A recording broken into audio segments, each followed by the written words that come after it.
Oi, gente. Boa noite, boa noite. Bem-vindos. Bem-vindos a esta live com o meu querido Hermes Fernandes. Só vou aguardar ele entrar aqui para a gente trocar umas conversas aqui. Campinas, bem-vinda, bem-vinda. Ó, tô aqui com a minha lupa para poder ler vocês aqui, tá bom?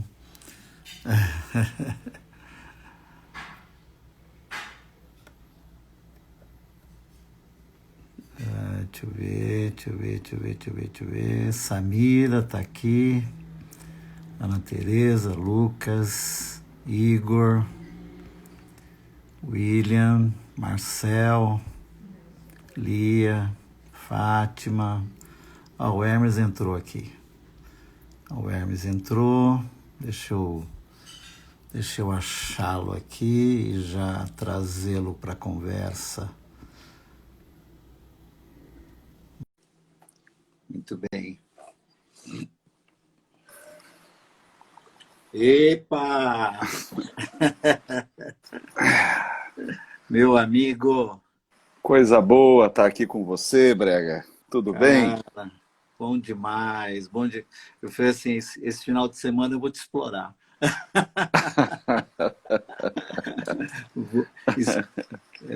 Peraí, deixa eu só endireitar Deixa eu só endireitar o meu celular aqui.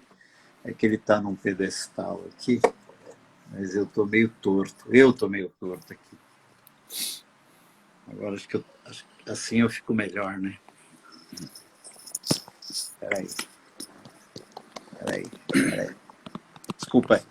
Pronto. Você está onde, Hermes? Eu estou em casa, né? Estou de molho, sob suspeita de ter contraído aí a Covid. Não diga. Estou o dia todo febril, já hoje completa 8 dias que eu tenho estado febril, a falta de ar, cansaço, alguns dos sintomas clássicos da Covid, né?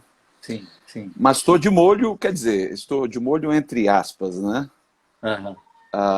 Eu atendo online como psicólogo, eu tive que cancelar algumas consultas porque não tinha condição física. Sei. Mas hoje eu estou um pouquinho melhor, estou mais vigoroso hoje, digamos assim. Eu acho que o vírus já está começando a fazer as malas. Espero.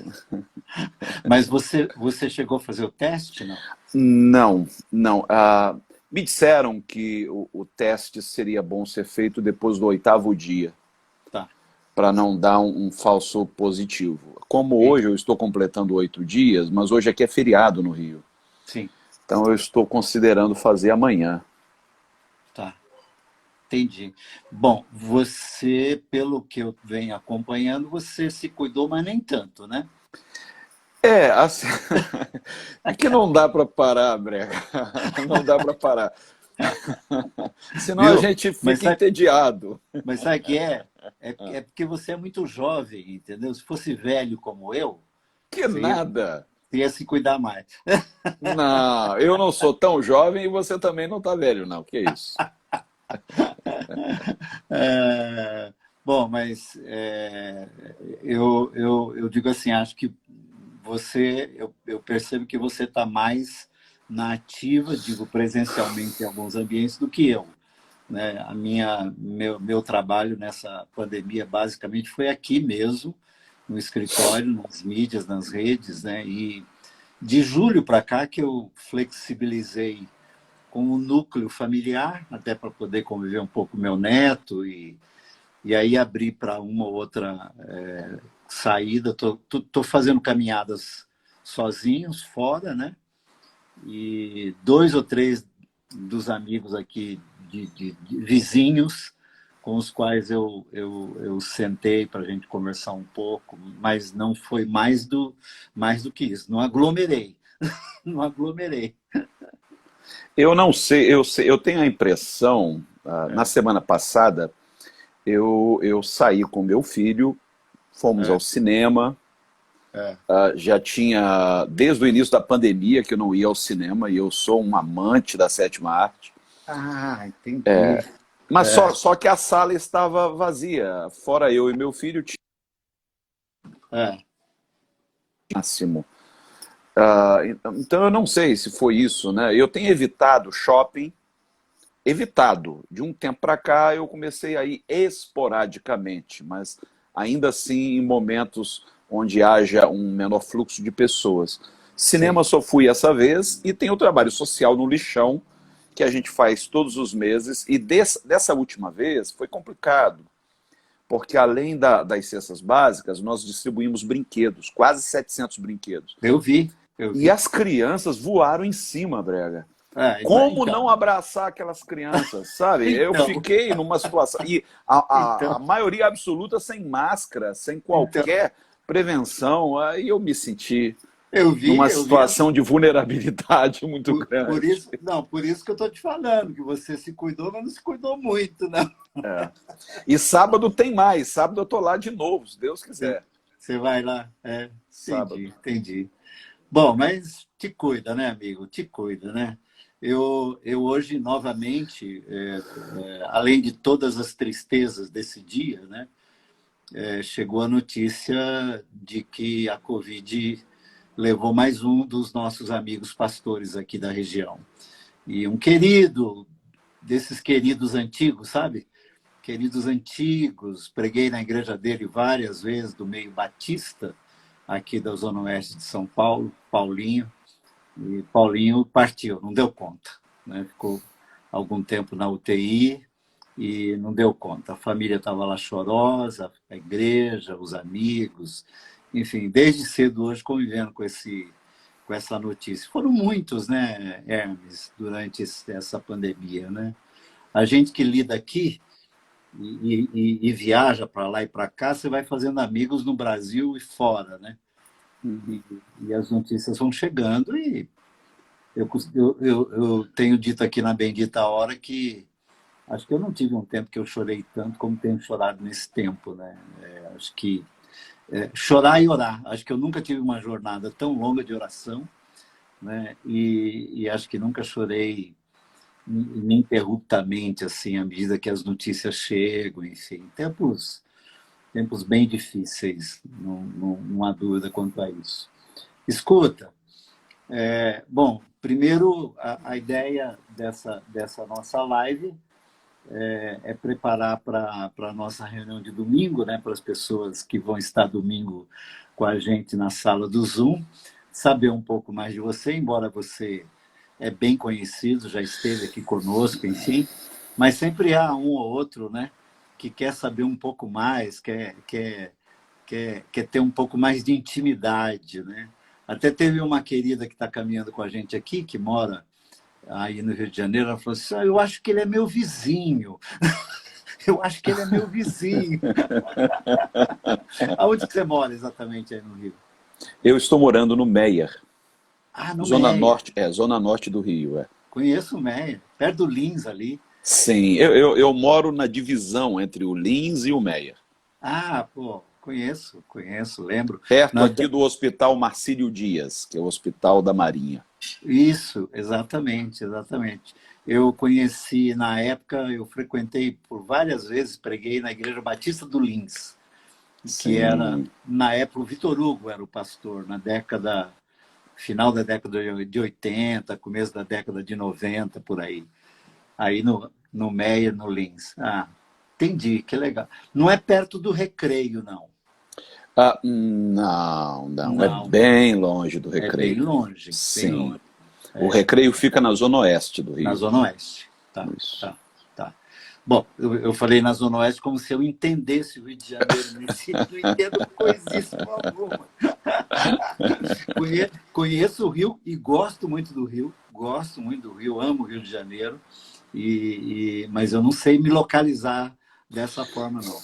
É que o Meia foi uma região que a gente rodou muito, e ali aquela região da Barão de Taquara. Sim, sim. Eu morei ali durante muitos anos. É, é. Ainda tenho. Minha mãe mora ali próximo, enfim. Aham, aham, é. Ali é uma região também que a gente rodou muito. Mas, Hermes, eu disse até agora há pouco, quando você me perguntou que tema, né, ou quais temas nós trataríamos, né? E eu disse assim, a gente, vamos começar pelo de hoje, né? Vamos começar pelo de hoje, né? Na verdade, eu passei o dia, depois de ver aquelas cenas, né? Da agressão que aquele moço sofreu, João, acabou que o dia ficou um dia muito sombrio, na verdade, né? Não bastasse os tantos dias sombrios que a gente tem vivido, não bastássemos chegar aí aos 168 mil mortos por causa de uma enfermidade só, né? E há quem ainda negue, né, que há algo grave acontecendo. Não bastasse o ambiente político que a gente vem vivendo, e ontem foi dia de debates, né, no Brasil todo, e aí você vê uma cena aqui, outra ali, uma fala, uma expressão, uma declaração, enfim. Bom, o fato é que você chega nesse horário aqui, você fala assim, bom, qual é o saldo do dia, né? Quer dizer, eu que sou daqueles que fico tentando buscar ingredientes suficientes, né, para terminar o dia com alguma esperança para o dia seguinte, né, a gente fica assim, bom, qual é? Né? E aí eu devolvo para você. O que é que nos faria ir para a cama de um modo que nós pudéssemos acordar com um pouco de esperança? Esta é a pergunta que não quer calar. É. Está complicado, Brega. Está complicado. Eu acho que só os teimosos ainda têm esperança. E tem hora que a sensação que a gente tem é de estar dando murro em ponta de faca. As pessoas não querem ouvir, como diria lá o Raul Seixas, né? As pessoas não querem ouvir, elas se fazem de surdas. Por mais, aliás, é o Roberto que cantava isso, né? Na época da Jovem Isso, Guarda, se eu não me engano. isso. E eu estava observando, agora há pouco, fiz uma visita aos perfis de alguns dos líderes mais proeminentes do meio evangélico no Brasil, e nenhuma palavra sobre o que está Eu, acontecendo. eu vi essa sua indignação agora há pouco, eu li agora há pouco, mas eu não tive o tempo, na verdade, para fazer essa pesquisa. Vamos voltar assim, de quem você entenderia que deveria ter alguma coisa, por exemplo? Eu sinceramente acho que a sociedade como um todo deveria estar engajada nessa luta antirracista, mas aqueles que são formadores de opinião, e aqui a gente tem que cortar na própria carne, né, os líderes dessa massa evangélica gigantesca que temos hoje no Brasil, deveria no mínimo se pronunciar, dizer, gente, isso está errado. Mas é interessante que, por exemplo, quando a Boticário, a Natura, fazem lá um comercial onde haja uma defesa da diversidade, imediatamente alguns desses líderes vêm nas redes sociais promover o boicote dessas marcas, porque teve um casal homossexual, porque eram duas mulheres. Parece, eu tenho assim a impressão que alguns gabinetes pastorais se tornaram sucursais do gabinete do ódio. Recentemente, a Xuxa Meneghel se aproximou de mim. Temos conversado algumas vezes acerca disso, ela me pediu, me explica a Bíblia. Eu queria entender as Escrituras. Mas por que tanto ódio? Por que que alguns líderes se dão o trabalho de vir nas redes sociais para promover o massacre da reputação de uma apresentadora? Por causa de um livro onde ela está defendendo, onde ela conta a história de uma criança, filha de 2 mães. Então, para isso, esses caras vêm vociferando, sabe? Promovendo boicotes, destruindo reputações, cavando, fazendo uma arqueologia da vida da pessoa para encontrar alguma coisa lá atrás, para ter do que acusá-la. Eu até costumo dizer que o emprego que o diabo perdeu, né? Porque ele era o nosso acusador diante de Deus, dia e noite, mas a Bíblia diz que ele foi expulso. Não nos acusa diante de Deus mais, mas a vaga foi preenchida. E foi preenchida por quem diz falar em nome de Deus. Agora, quando acontece algo como o que nós vimos hoje, é um silêncio sepulcral. Isso é vergonhoso. A gente olha para a história e se depara com figuras como Martin Luther King, sim, indo para as ruas, clamando por justiça, defendendo o seu próprio povo. Hoje, eu até tive que responder hoje aquele Sérgio Camargo, que é o presidente da Fundação Palmares, porque ele fez um comentáriozinho no Twitter dizendo que a consciência negra só dura um dia, que amanhã ninguém mais tem consciência negra. Quer dizer, desdenhando de uma conquista do seu povo. E na hora, quando eu li isso, o sangue subiu e eu larguei um cala-boca, você é uma vergonha, você é um Moisés que prefere estar com Faraó a reivindicar a justiça do seu próprio povo. Quer dizer, tem alguma coisa errada e as pessoas não estão se dando... Quer dizer, as pessoas não. Graças a Deus, tem gente que está começando a acordar, está começando a perceber o que está por trás de tudo isso. Mas, infelizmente, a grande maioria ainda está sendo engambelada por esse discurso odioso, travestido de religiosidade.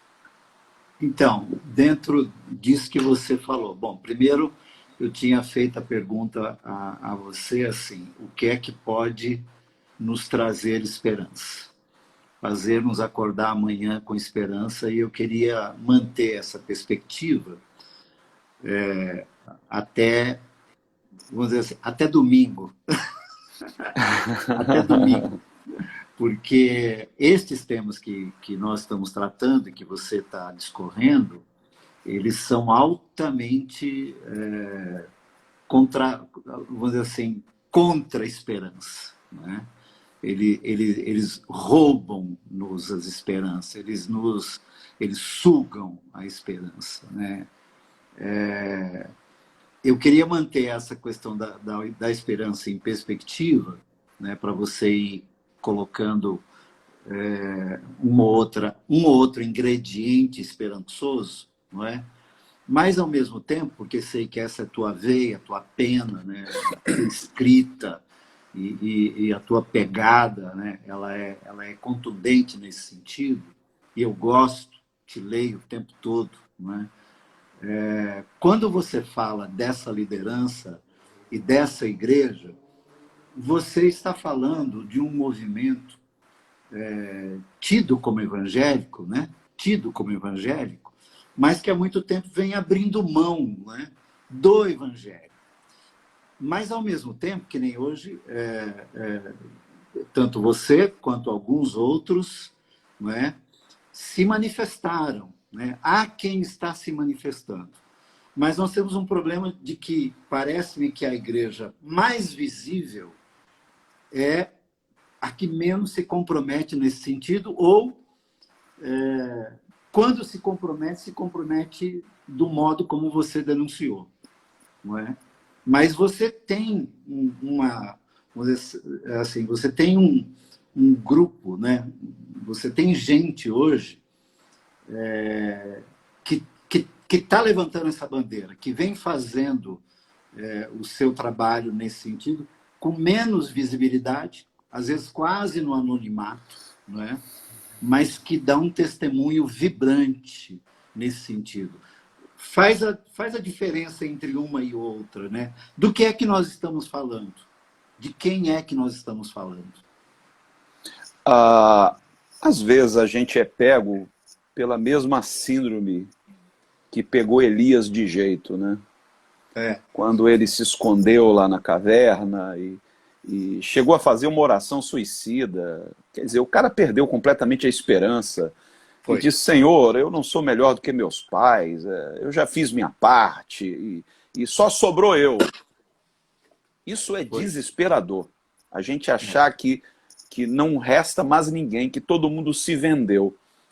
Mas, de repente, as redes sociais têm nos proporcionado um cenário. Ao mesmo tempo em que a gente se depara com um discurso odioso, com essa tralha toda, a gente também se depara com vozes proféticas dissonantes. Sabe, gente que apesar de não ter a mesma visibilidade daqueles, de não estar na mídia, não faz o mesmo barulho, mas já faz algum barulho. Qualquer barulho é melhor do que o silêncio. Isso me remete à fala de Luther King, né? O que me preocupa não é o barulho dos maus, é o silêncio dos bons. Hoje, por exemplo, eu me deparei com um videozinho e até postei nas minhas redes de um grupo jovem, eu nem sei de onde eles são, na verdade, mas todos negros. E fizeram um vídeo depondo contra o silêncio ensurdecedor da igreja diante do racismo. Eles levantaram mesmo a questão. Tem um que diz, e quando a questão envolve gay? Aí a outra responde, barulho. E quando envolve trans, barulho. Aborto, barulho. Racismo, silêncio. Isso nos diz alguma coisa. Então, quando eu me deparo com esses pequenos sinais de descontentamento, esses ecos proféticos, isso me traz uma esperança. A igreja ainda pulsa. A igreja não morreu. Ainda há um remanescente. A resposta de Deus para Elias, eu acho que é a resposta de Deus para o Brega, para mim, para nós hoje. Ainda há 7.000 pares de joelhos que não se dobraram. São os profetas que se distanciam do poder, que não frequentam os corredores dos palácios, para não perderem a isenção profética, para poder colocar o dedo na ferida. Exato, não tomam café com o rei. Mais do que nunca, a igreja e o Brasil e o mundo precisam dessas vozes, desses Luther Kings. O Brasil carece muito de gente engajada pela justiça do reino de Deus. Quando a gente fala em buscar primeiro o reino de Deus, a gente tenta tornar isso numa obrigação de frequentar a igreja. Você tem que buscar primeiro o reino de Deus, isto é, você tem que estar na igreja. Mas se esquece que na mesma sentença Jesus diz, buscai primeiro o reino de Deus e a sua justiça. A justiça do reino de Deus tem que ser prioridade dessa nossa busca. Enquanto a vontade de Deus não for feita na terra como ela é feita no céu, nós não podemos nos dar por satisfeitos. Nós precisamos encontrar um balanço, Brega, entre duas bem-aventuranças que, às vezes, parecem sugerir que são excludentes. Primeiro, a bem-aventurança que diz, bem-aventurados os pacificadores, porque deles é o reino dos céus. Só que do outro lado, na mesma cadeia, né, de beatitudes, Jesus diz, bem-aventurados que têm fome e sede de justiça. Então eu não posso pegar o bem-aventurados pacificadores e tornar isso numa desculpa para a minha letargia, para dizer está tudo bem, para falar como disse o Mourão ontem, eu acho, Não há racismo no Brasil. Tem gente que diz, se nós não tocarmos no assunto, o assunto morre. Vem cá, se a gente parar de falar da Covid, a Covid para de matar? Então, se a gente parar de falar de racismo, as pessoas vão deixar de ser racistas? Não, a gente precisa denunciar. Você falou de esperança e eu estava me lembrando... Sim, pois não. Não, só para completar, nas bem-aventuranças, também, lá no final delas, né, quando ele diz que também são bem-aventurados aqueles que são perseguidos por causa da justiça. Né? Da justiça. Também há uma bem-aventurança nisso. E eu concordo plenamente e acho que você vai fazer esse contraponto, porque o Paulo, quando fala lá no final para o seu filho na fé, combati o bom combate, né? Ele diz, eu combati bons combates, mas ele combateu, né? Ele não foi omisso, né? Ele não se eximiu de responsabilidades diante dos bons combates que haviam para ser combatidos. Né? Então, você está falando de fazer valer essas, vamos dizer assim, o que parece contradições, paradoxos. Né? Então, veja o exemplo de Jeremias. Jeremias não era um profeta palaciano. Tentaram suborná-lo, como fizeram com João Batista. Jeremias não aceitou o suborno do palácio, os presentes do rei, e acabou jogado numa cisterna. Apesar de ser chamado de o profeta chorão, quer dizer, o cara que vivia se lamentando pela sina do seu próprio povo, há uma passagem onde ele diz, eu quero trazer à memória o que me traz esperança. Sim. O que me traz esperança? O que há na minha memória capaz de produzir alguma esperança? Será que na minha vida pregressa, na minha jornada existencial, eu encontro sinais de esperança? Ou será que de alguma maneira, Jeremias estava falando de uma saudade do futuro e não do passado? Do que ainda não tinha vivido. Do que ainda não havia vivido. Quer dizer, porque quando você fala de esperança, você não está falando de algo que ficou para trás. Eu não nutro assim esse tipo de saudosismo, sabe? Como se houvéssemos vivido lá atrás uma era áurea, um tempo áureo, de ouro. Não, eu não consigo enxergar assim. Pelo contrário, eu olho para trás e vejo opressão. Eu consigo enxergar no decorrer da história humana uma evolução social, uma evolução de pensamento. Eu não tenho aquela ideia romântica de que os tempos dos meus avós eram tempos melhores. Não, não eram. Não eram. Imagine viver num tempo em que a mulher sequer era contada num censo, onde as crianças não eram consideradas gente, eram propriedade, onde uma raça se via no direito de oprimir a outra, de escravizar a outra. Quer dizer, então, como é que eu posso trazer à memória alguma coisa que me traga esperança? A não ser que eu esteja falando de algo que eu anelo, mas que eu ainda não vivi, pelo menos não em plenitude, de uma saudade que me remete ao futuro e não de algo que eu tenha vivido no passado. Que é alguma coisa próximo da utopia, né? Que faz você dar um passo, né? Que faz você dar um passo, né? Exatamente, a utopia. Nós estamos vivendo hoje uma distopia. E precisamos desesperadamente uma utopia. Agora sim,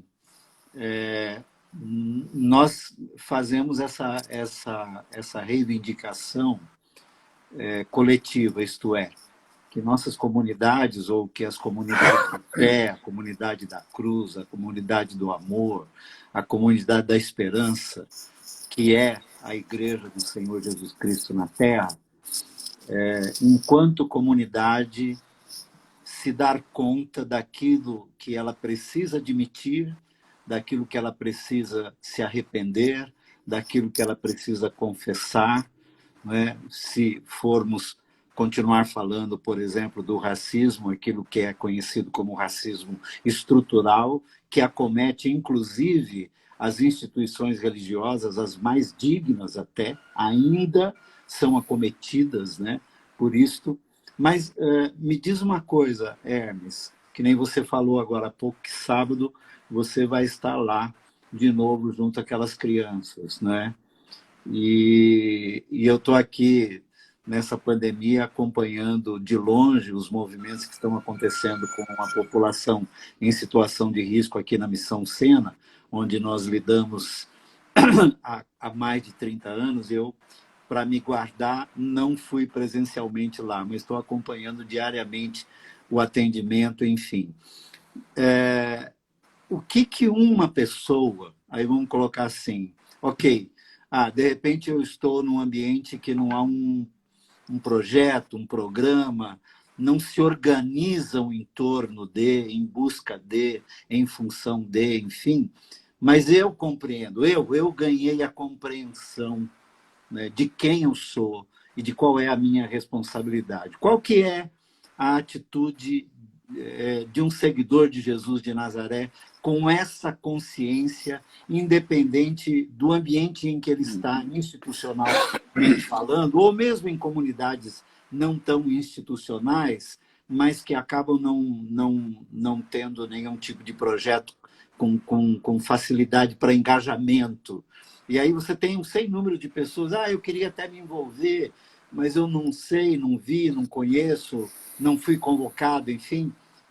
Que dicas que a gente poderia dar para essas pessoas no sentido de, dando de cara, né, com a injustiça, fazer alguma coisa?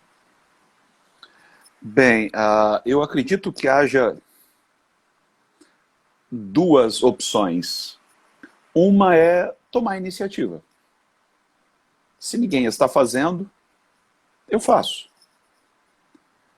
Eu gosto muito da história do beija-flor, né? Que a floresta estava pegando fogo, todos os animais evacuando,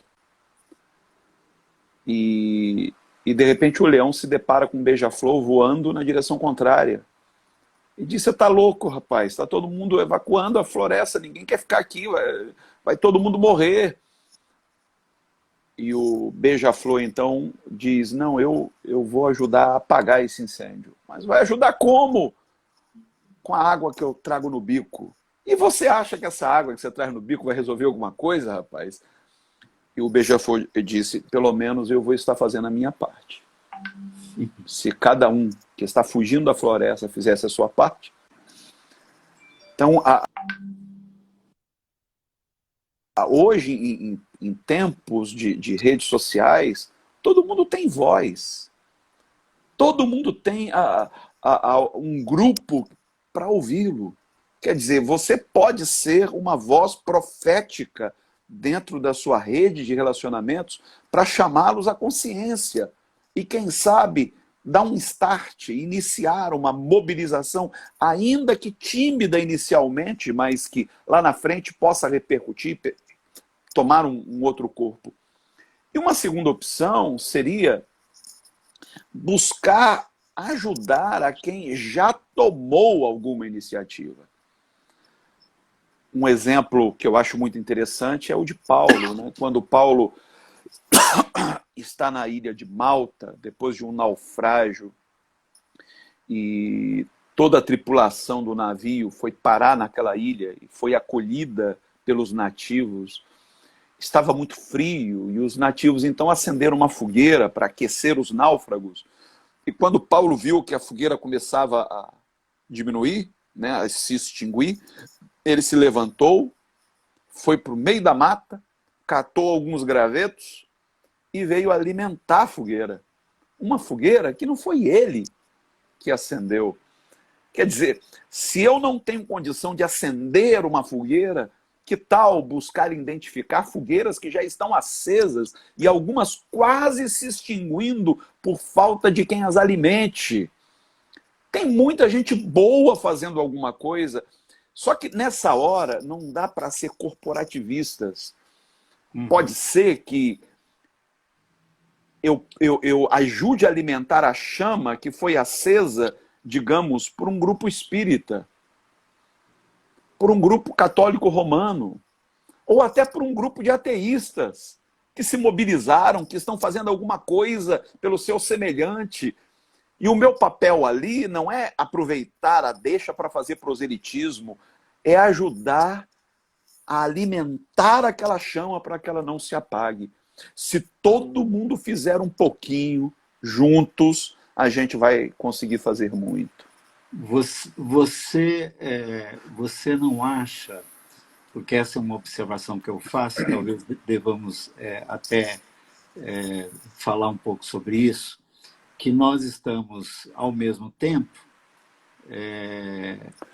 com alguns como esse que eu disse, né, que diz assim, o que fazer, como fazer. Por outro lado, você tem um sem número de pessoas que levantam muitas bandeiras, porque bandeiras não nos faltam, na verdade. Né? No ambiente da injustiça, causas não nos faltam. A verdade é essa. Né? Elas estão aí para escolher. Não é? Mas já ouvi que aquele que abraça muitas causas não abraça causa alguma. Não é? E, às vezes, quando não, acaba, inclusive, num cansaço. Né? Se entrega, né, a um cansaço que lhe rouba a energia para dar conta, de repente, de algo que pudesse ser para ele mais importante, mais significativo, ou que tenha mais a ver consigo mesmo. Nesse ambiente que nós estamos vivendo, num mundo injusto, sobretudo nesse nosso país, onde vamos dizer assim, a caixa de Pandora se abriu e o universo de injustiça é tanta que aqueles que se sentem com desejo de engajamento têm para escolher, e alguns tentam ter tentáculos para abraçar de tudo. Né? Então, de segunda está numa reunião, na terça na outra, na quarta, na quinta, na sexta, enfim. Em pouco tempo, algumas dessas pessoas acabam estressando, porque ninguém dá conta de tudo ao mesmo tempo, não é? Eu diria, o que a gente poderia dizer para pessoas que até mesmo caem num certo desânimo por causa disso, porque não veem respostas, né, imediatas, até porque algumas causas elas não são corrida de 100 metros, né? Algumas causas são jornadas para a vida toda, são maratonas, né? Que você vai mais lento, né, para poder alcançar a linha de chegada. O que a gente pode dizer para estes que vivem estes dramas, por exemplo? Só vale a pena viver por aquilo pelo qual estejamos dispostos a morrer. Se queima dentro de nós, se arde, se é uma paixão, aquilo é um indício de que nossa vocação segue naquela direção. Eu gosto muito de uma passagem com referência a João Batista, que diz que ele era a lâmpada que ardia e iluminava. Se não arder, não ilumina. Não adianta eu me engajar numa luta se aquilo não se tornou numa paixão entranhável. Eu tenho que vestir aquilo, eu tenho que comer aquilo, sabe? Aquilo tem que se tornar carne da minha carne. sangue do meu sangue, ou osso dos meus ossos. Não é simplesmente uma modinha. Ah, tá na moda agora se engajar contra o racismo, ou tá na moda agora se engajar em favor dos direitos civis dos homossexuais.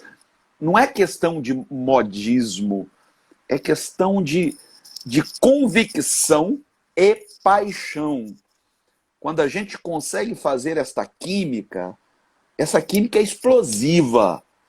Porque não adianta você ter paixão sobre algo se lhe falta convicção acerca daquilo. Mas também não adianta ter convicção sem paixão. É o que Paulo fala acerca dos judeus, né? Eles tinham zelo, mas não tinham conhecimento. E tem muita gente aí que tem conhecimento, mas não tem zelo. Nós precisamos unir esses dois componentes explosivos, porque é isso que vai mudar o mundo. Todo aquele que, tal qual João Batista, é uma lâmpada que arde e ilumina, acaba fazendo um estrago, né, benéfico, um estrago nesse universo de injustiças que você descreveu bem, Brega. Nós precisamos hoje que Deus levante gente do calibre moral e ético de um Martin Luther King. Não quer dizer que ele tenha sido um homem perfeito. Ele também tinha suas fraquezas, né? Claro. Nós que conhecemos um pouco da sua biografia, sabe? Mas era um homem absolutamente absorvido por aquilo em que ele acreditava. O que falta hoje, Brega, é isso, você não consegue ver nas pessoas que proclamam o evangelho sangue nos olhos, sabe? Aquele brilho, aquela convicção de que sabe do que está falando, de que foi trespassado por aquela verdade. É sempre uma coisa muito mecânica. Parece que a pessoa está no piloto automático. Falta certeza, falta paixão, falta amor.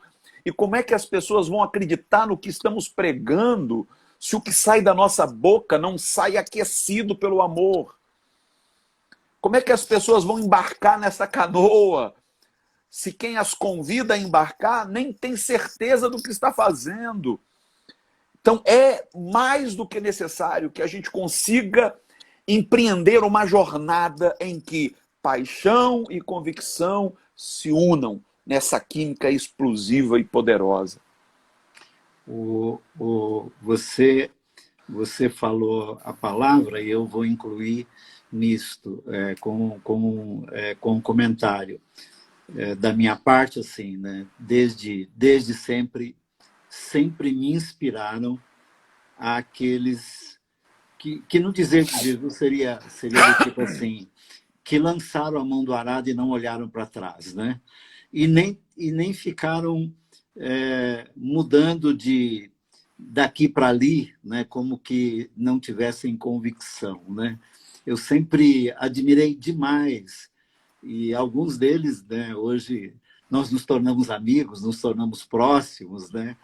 E eu me alegro de que hoje nós podemos dizer assim, pô, há 30 anos atrás, há 35, há 40 anos atrás, o discurso era o mesmo, a prática era a mesma, e era nisto que nós estávamos metidos, né? E do tipo assim, nada nos fez mudar, né, na convicção. Mudaram-se as estratégias, mudaram-se os recursos, né, a tecnologia, enfim, né? Mas isso que você diz, quer dizer, o que arde no coração, né, não mudou.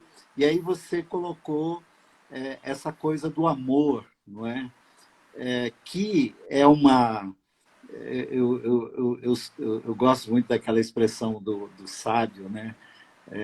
O emblema sobre ti é o amor, né? A bandeira sobre ti é o amor. Eu gosto, e às vezes eu oro, rogando a Deus que seja sempre assim comigo, não é?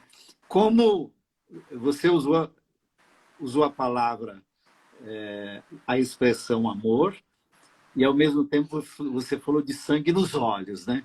Que dá a impressão que é uma contradição, que é um paradoxo. Mas eu entendi perfeitamente, né? Porque em algumas causas que me envolvo, tem sangue nos olhos, né? Mas, assim, é aquele sangue nos olhos umedecido com lágrimas de Uhum, compaixão, com lágrimas uhum. de misericórdia, com lágrimas de paciência, de tolerância, de acolhimento, E ao enfim. mesmo tempo, Brega, a indignação. Sim, Porque sim, o amor, ele tem que me levar a indignar-me contra a injustiça. sim, Sabe, eu não posso digerir a injustiça como sendo algo normal. sim, sim, Quando a sim, Bíblia fala da ira de Deus, né, muita gente sim. tem até um asco com esta palavra ira, Aham, mas a aham. ira de Deus nada mais é do que o amor furioso de Deus, a indignação amorosa de Deus contra aquilo que desumaniza, que priva seres humanos dos seus direitos básicos. Isso tem que embrulhar meu estômago.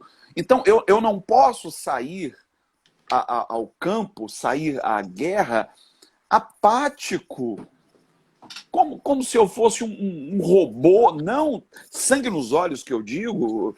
Aliás, é a primeira vez que eu uso essa expressão na vida. Mas para mim representa isso.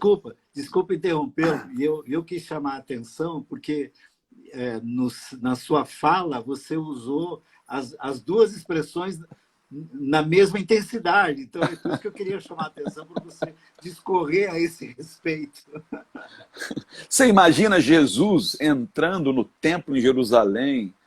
Eu gosto muito daquele episódio, porque havia uma expectativa, né, por parte dos discípulos e da turba que Jesus, Aham, naquele dia, fosse dar um golpe de Estado. Né? Que aham, Jesus se aproveitaria da sua popularidade para marchar em direção ao palácio, destituir Herodes e tomar o aham. poder. E, em vez disso, eu imagino Jesus, ao atravessar os portões da cidade de Jerusalém, se vê diante de uma bifurcação e uma Sim, plaquinha: Palácio, Templo. Todo mundo esperando que ele pegasse para o palácio, e ele vai para o templo e chega lá tocando rebu e derrubando tudo com uma santa indignação, porque a minha casa será chamada casa de oração e vocês a transformaram num covil de bandidos e ladrões. Quer dizer, a gente não pode passar pano. A gente não pode fingir que não está vendo o que está sendo feito hoje com a igreja, com o nome de Jesus, com o evangelho. É muito triste o que estão fazendo com o evangelho. Hoje as pessoas estão vacinadas contra o evangelho. Nunca foi tão difícil você pregar o evangelho como é hoje. Por quê? Porque as pessoas têm uma ideia absolutamente equivocada. Porque o evangelho se associou ao poder. O evangelho se associou aos interesses mais escusos. Quer dizer, o evangelho não. não. Aqueles que dizem representá-lo. Então nós precisamos resgatar o valor do verdadeiro evangelho. Às vezes, o Brega, eu digo que não vou mais me chamar de evangélico, não, porque você já está queimado, que chegue, chega, eu não sou mais evangélico. Daqui a pouco eu tenho uma crise, sabe? E digo, mas eu vou entregar isso para esses bandidos? Eu vou deixar que eles peguem um termo tão bonito, né? Porque evangélico tem a ver com evangelho, e vou deixar que esses caras façam o que estão fazendo? Não, não, não posso. Aí eu fico naquela, estou aqui desabafando e abrindo meu coração para você. Eu fico naquela corda bamba. Sou evangélico? Não sou evangélico? Não sou. Afinal de contas, meu avô era pastor da Assembleia de Deus. Meu pai foi pastor. Eu tenho toda uma herança. Mas espera aí, eu não posso me apresentar como tendo ligação com isso que está aí. Como é que eu faço? Mas a questão não é só de rótulo. A questão que subjaz a tudo isso é a essência que está sendo adulterada, que está sendo corrompida e que nós precisamos resgatar. E com sangue nos olhos. É. Não, mas foi muito bom. Assim, o que eu observo, e eu concordo com você, e de quando vivo esse dilema já há alguns anos, né? E lembro-me quando Ariovaldo querido nosso, né, que escreveu um texto sobre isso, né, e eu lembro do Ari uma vez orando a esse respeito, né, e quando eu vejo o Ari hoje construindo à frente dos evangélicos, né, em prol da democracia, enfim, do Estado de Direito, etc. Eu tive uma conversa com ele sobre isso, falei assim, Ari, você não acha que essa expressão, o vocábulo evangélico, está tão contaminada que a gente não tem mais como resgatar isso, e que nós deveríamos, de alguma forma, ir inserindo novas expressões que combinem mais com um seguidor de Jesus, com um discípulo de Jesus, com a palavra de Jesus, com o evangelho de Jesus, com a graça de Jesus, porque o nosso vocabulário é tão rico, né? A língua portuguesa é tão rica, né? O ser humano é dotado de capacidades de expressões as mais maravilhosas. Já visto o que os poetas conseguem fazer quando juntam palavras, vogais, letras, né? E constroem palavras e criam palavras, né? Às vezes eu fico imaginando que não só nós devemos fazer um caminho de novidade que nos é proposta lá no Evangelho, né? De novidade, mas também criar expressões, né? Que sejam tão contundentes quanto foram no primeiro século algumas expressões que hoje me parece que as pessoas têm que garimpar muito para conseguir encontrar algo que se pareça, né? Que tenha a cara de Jesus. Né? Porque até chegar na cara de Jesus, passa pela cara de muita coisa. Né? E eu digo de coisas mesmo, né? Que tem a ver com dogmas, com estruturas, com o poder, com o projeto de poder que você já denunciou aqui, e a gente vive denunciando, que são projetos de poder, não tem nada a ver com o reino de Deus. Né? E eu fico aqui comigo, aliás, é um exercício que eu faço, né? Mesmo quando escrevo, quando prego, algumas expressões eu abandonei, porque as pessoas, a minha ideia é facilitar para as pessoas que estão ouvindo chegar o mais rápido possível no Evangelho, porque aí está a beleza, né, do Senhor, né? Aí está a multiforme graça, aí está a diversidade do jardim, não é? O esplendor, né, da Igreja de Jesus Cristo, né, que é a multiforme sabedoria de Deus. Né? Às vezes eu fico do tipo assim, Deus, dá a mim, ao Hermes e a outros tantos sabedoria para a gente descontaminar, né, esse ambiente com palavras, né, que facilitem, que sejam um mapa que facilite, né, um Waze para a pessoa chegar no Evangelho. Antes que a gente tenha que ficar explicando, Hermes. Você tem que ficar explicando. Não, esse não, isso não é assim. Não sei se você concorda, e não precisa. Sim, eu concordo. Comigo, não, eu concordo. Eu vivo essa crise. Eu vivo essa crise o tempo todo, Braga. Eu vivo essa crise. Quando a gente visita a história da igreja primitiva, a gente percebe que todo o vocabulário empregado pela igreja não era um vocabulário religioso. Não. Era um vocabulário civil. Até o termo eclesia, que é igreja, que hoje tem conotação religiosa, originalmente eram as assembleias. Não era. Não tinha nada de religião. O bispo, não. O episcopos não era um termo religioso, era um supervisor. Isso. Quer dizer, parece que a gente entendeu tudo errado. A gente tem que começar tudo de novo.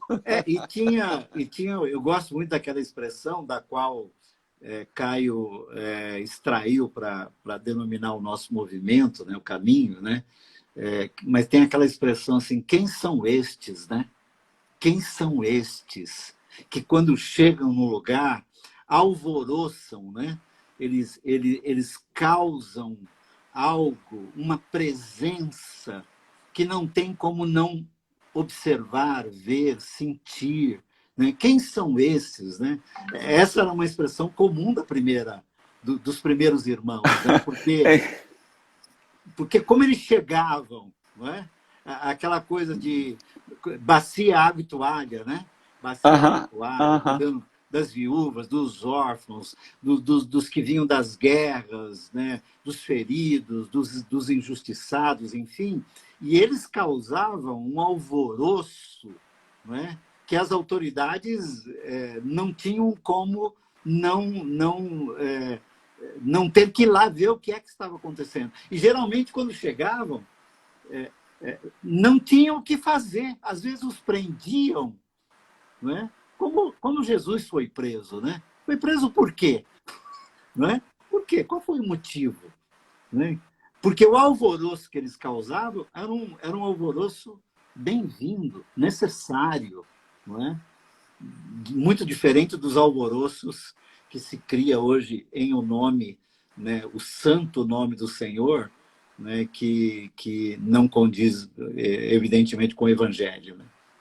Sim, sim. Desculpa, me alonguei aqui na minha que fala. isso, que isso. Tá sendo ótimo.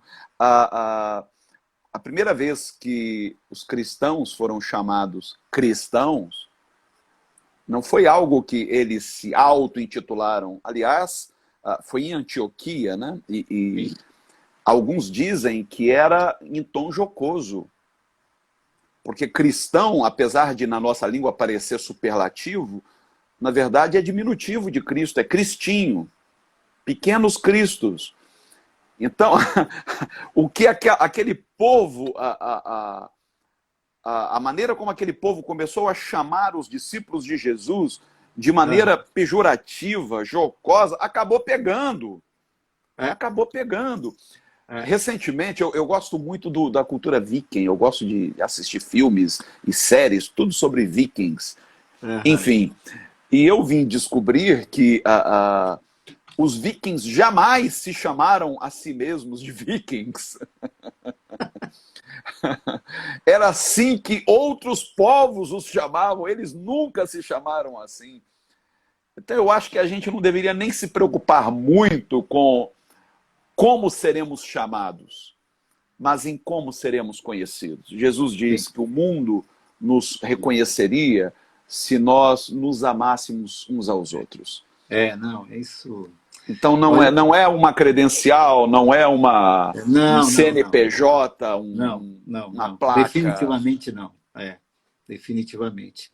Bom, Hermes, querido, esse foi um preâmbulo, né, um prelúdio, porque o Hermes, que está aqui com a gente nessa live, estará conosco na nossa reunião virtual do Caminho.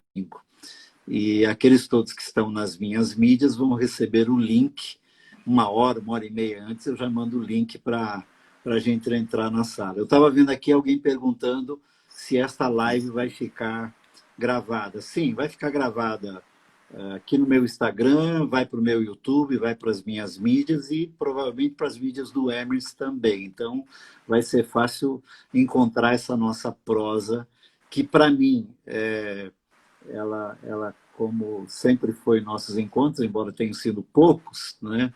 Mas sempre que nos encontramos, a prosa é boa. Aliás, a sua última estada aqui, né, que foi final do ano passado, né? Sim. Pouco antes da pandemia. Foi, né? Pouquinho antes da pandemia, né? Que almoçamos juntos e conversamos um pouco. Ainda lembro de algumas coisas. Então, essa nossa prosa aqui vai ficar guardadinha para aqueles que quiserem acessar. Eu estou dizendo isso porque eu preciso terminar, porque daqui a pouco eu vou fazer a bendita hora com aqueles que têm, durante a pandemia se reunido para orarmos juntos, né? E temos motivos para orar, né? Então, eu queria te agradecer, meu amigo, e te desejar saúde, não é? E que você se cuide, porque nós precisamos muito de você. Eu preciso de você, inclusive, para domingo, né? Mas precisamos muito de você. Não é difícil encontrar o Hermes também está em todas as mídias, só colocar lá Hermes C. Fernandes e você vai encontrá-lo, e eu recomendo, porque faz muito bem tanto ouvir quanto ler, e quando ele estiver perto de você, vai lá, porque é um abraço desses gostosos também. Então, amigo, que Deus te abençoe, obrigado por esse tempo aqui, e domingo a gente se reencontra, se Deus quiser. Ô Brega, obrigado. É sempre bom te encontrar e você sabe que você tem aqui um amigo, um servo à sua disposição. A hora que você precisar, estou aqui para você. Você é um grande homem de Deus, uma grande referência. Eu tenho um carinho enorme por você. Já que estamos às vésperas da semana em que se comemora o Dia de Ação de Graças, eu quero agradecer a Deus pela sua vida, por tudo que você representa, não só para mim, mas para muitos que te ouvem, que te leem, que se alimentam daquilo que Deus tem colocado ardendo no seu coração. Amém, mano. Digo mesmo de você. Obrigado. Então, até domingo. Beijo até domingo. A todos. Muito obrigado por todos que andaram por aqui, que virão e que nos ouvirão, né, em outros fusos horários. Obrigado. Até domingo. Tchau. Até domingo. Tchau.